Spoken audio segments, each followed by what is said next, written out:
suốt ngày để mong cho đã ít tiền.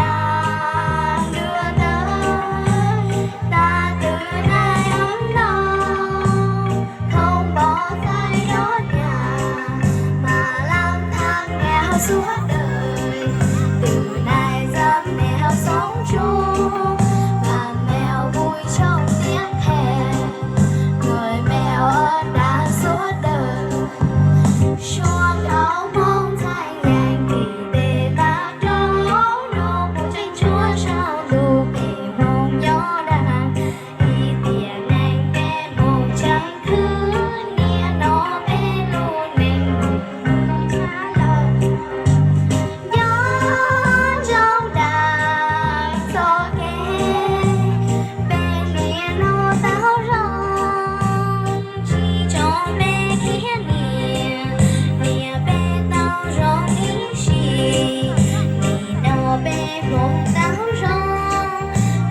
Cho lo dễ chúa tay để mong cho đã ý tiền đây rừng núi lớn đèo cá sao con sáng trên trời người mèo ơn đàn bao đời này sống nghèo lắm lúa này cuộc sống giờ mèo từ đây sáng rồi nhớ đàn đưa tới.